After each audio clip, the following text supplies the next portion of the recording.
All right, Pickle. It's time for Helpful Honda Mailbag Friday.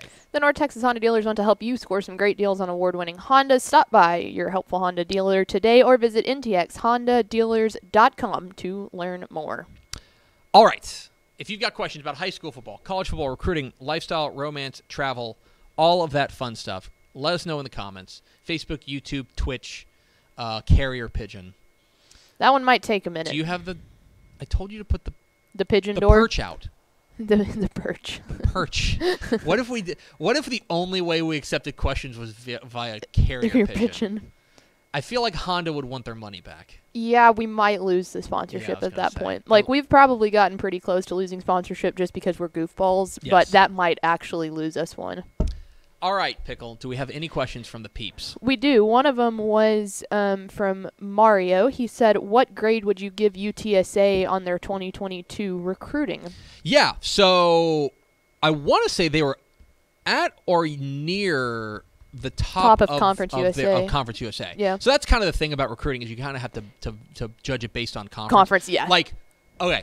A&M gets an A+ regardless. Like, yes. You can measure them against... Like, they have the #1 recruiting class in the nation. They get an A+ regardless, but, like, it's probably not fair to compare UTSA to A&M. Yeah. Right? I would give them an A-. I mean, they were #2, according to 247. They're #2 in Conference USA. 72nd nationally, which is a move up. I thought they got a couple of real steals. That's what's interesting about when you see what Jeff Traylor's doing there, and I think what kind of Joey McGuire may try to emulate at Texas Tech is it's harder, and we've talked about this on the show, it's harder and harder to find those gems, those hidden gems. Mm-hmm.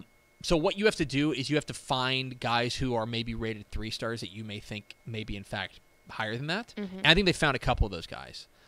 Like Jace Wilson, the wide receiver from Denton Guyer, like Owen Peewee, the playmaker from the linebacker from Cy Park, who was probably a little bit overshadowed by Harold Perkins, right? It's like last year when they found Eddie Lee Marburger. Exactly right. Those guys that we say they really rule, and someone should look at them. The new like hidden gem is not the Cooper Kupp, right? The 0-star guy who ends up with only 1 offer. The new hidden gem is the 3-star that you think may actually be a 4. Mm-hmm. And I feel like UTSA did that pretty well and put together. I mean, they got a couple kids I think Houston Thomas, the tight end from College Station, is a star. And I think they're going to find interesting ways to use him. So, yeah, I would give them at least an A-. I think that if you are Jeff Traylor, you're pretty darn pleased with how things are going. So I think that they've got to feel really good about the way that 2022 recruiting went. And especially, I don't know, Jeff Traylor's in a weird spot because, like, obviously the 2021 class was so strange because of everything that happened, because of gestures broadly.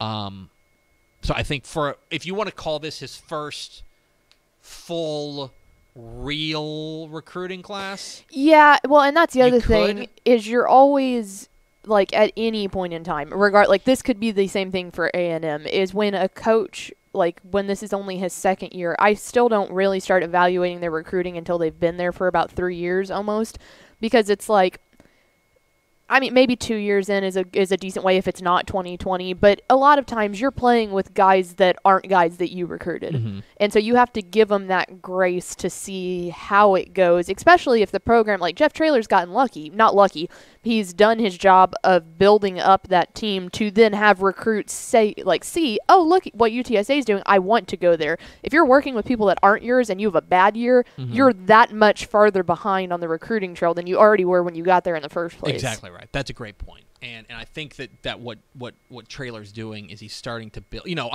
I've maintained that for recruiting, I'm a big believer that, like, if you win, players are going to come. Mm-hmm. And so for UTSA, what I'm very interested in most especially is like their 2023 class, because that is going to be very effective. You know, one of the things that I think is interesting about A&M's class, not to go back to them, but A&M's class, I think what really sparked them was their great year in 2020.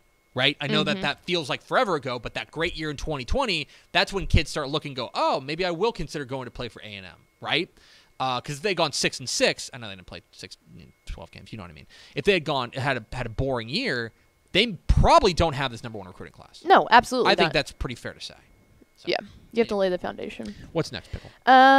What are your thoughts on Coach Steve Huff moving from College Station to Decatur? Yeah, it was a big step bomb yesterday that Steve Huff, the state champion head coach at College Station, and then last year the state finalist head coach at College Station, is leaving to go take over at Decatur.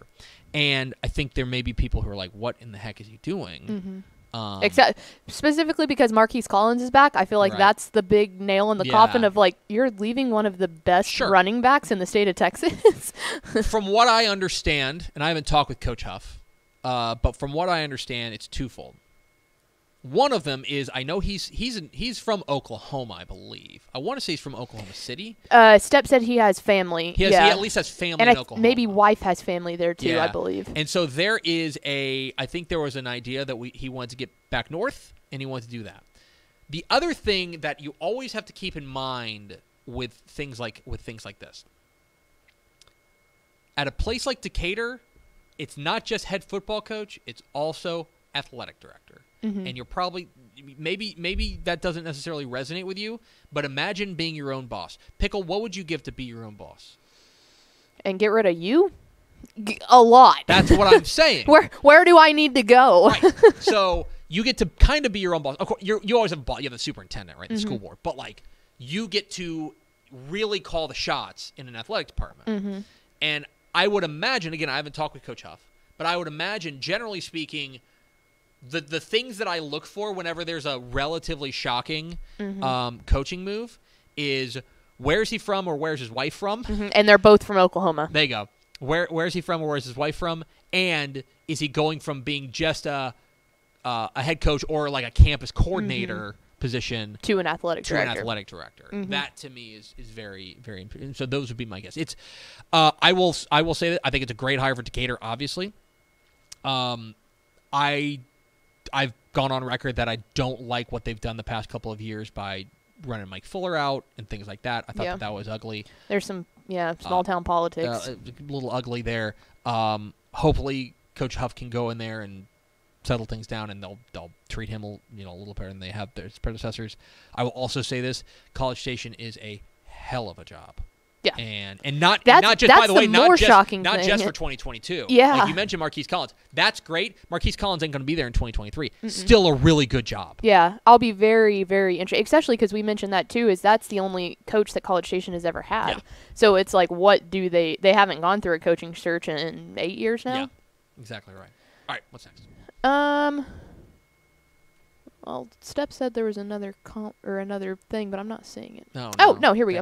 Last one. Here's an ender. Unless you got an ender. I do. Do you think any coaches that already took a job are regretting it now that College Station is open? Ooh, that's interesting. Maybe. I think that there are definitely people who take a job and then a job comes open and they go, oh man, I would have gone in for that job. Right. Now, that said, you don't take a job unless you want it. Right. You know what I mean? Especially a head coaching job. There are no head coaching jobs that you just kind of stumble into and think, I don't really want to be here. Right. You know? Right. I would say that I think that in a vacuum, if you took the job at let's take it for example. Coppell it sounds like it's going to hire Antonio Wiley, right, from Wichita Falls Hershey, which is Cowboy Fight Never Dies. Pretty excited. If he had known that College Station was going to be open, would he have applied for it? Yeah, maybe, but that doesn't mean that taking the job at Coppell is like not a good move. You know what I mean? I don't know that he would be regretting getting the job at Coppell. So it's a balance in the sense that these guys are always on the lookout for good jobs, and so coaches who have made moves, I think they may look at College Station and be like, ooh, if I hadn't just taken a job, I would have applied for that. Yeah. But that's how life works. That's how timing works sometimes. Yep. So. All right, I do have an ender, and this is a very I'm interested to get your take on this. Tony Blaylock asked, how do you feel about ISDs being required to reveal you applied for a job? Do you think that can have a negative impact on the rejected applicant? To some, it might not, because I feel like some people are understanding of knowing, like, okay, this is just part of it. They're going to go look for something else. But I'm sure there are petty enough people out there that go, oh, you're looking to get out? We don't want you, type of thing. I think it depends on the administration. Me, personally, I don't like it. Yeah. I don't like it because I know that if I were applying for jobs at Sports Illustrated, yeah, I probably wouldn't want you guys to know, oh man, Tepper's looking for the door. Right. Do you know what I mean? Because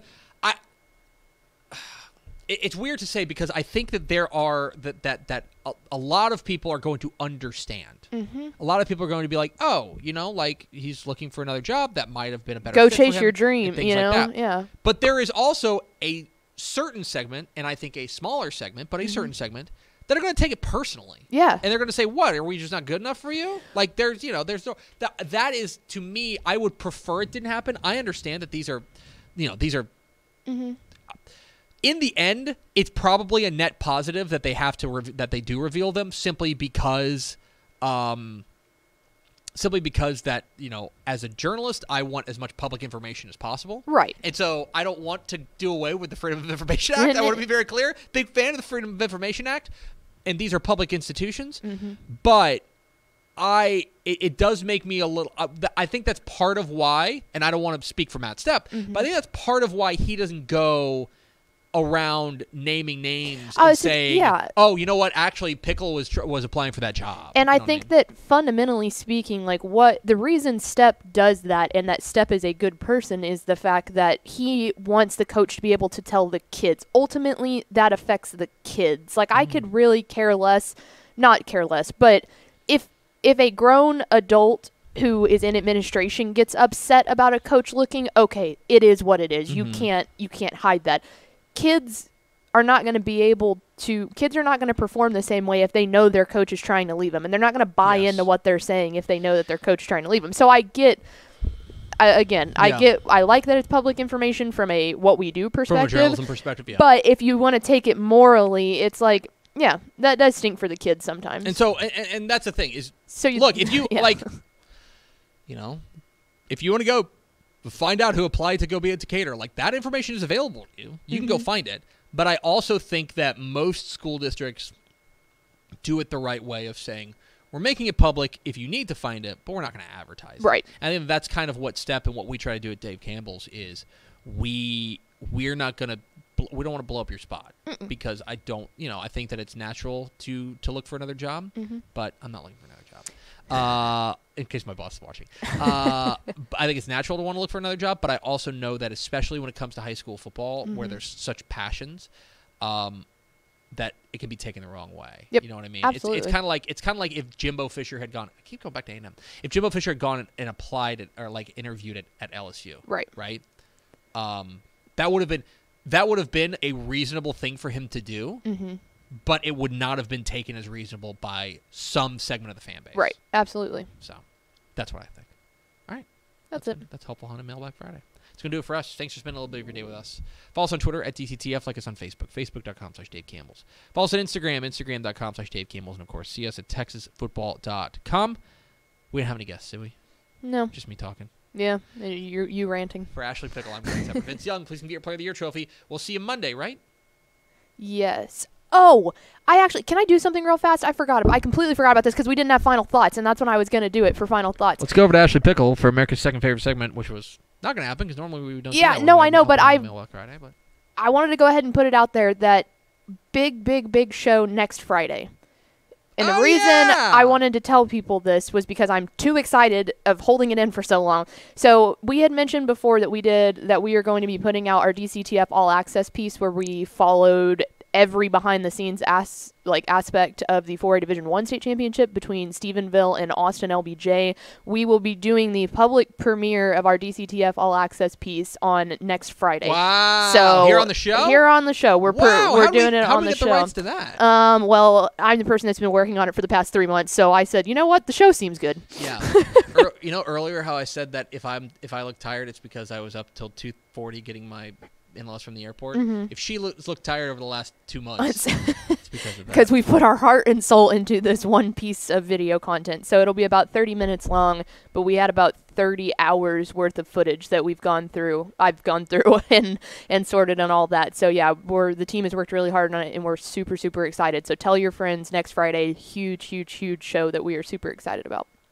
Thanks so much for watching that video. If you would like more and to be notified when they come out, go ahead and click that subscribe button right down there. You can also watch Texas Football Today every day live at noon on TexasFootball.com, Facebook, Twitch, and right here on YouTube. For more of the best coverage of Texas football in the Lone Star State, go to TexasFootball.com/subscribe.